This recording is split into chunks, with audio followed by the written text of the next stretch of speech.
السلام عليكم.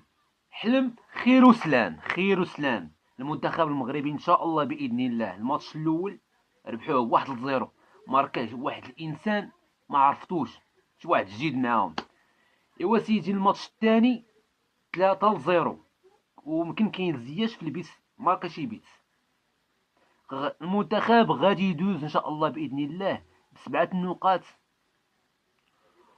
والتوقعات ديالي الجزائر حيت شتا طاحت فواحد الجروب ما هو زين ما هو عيان.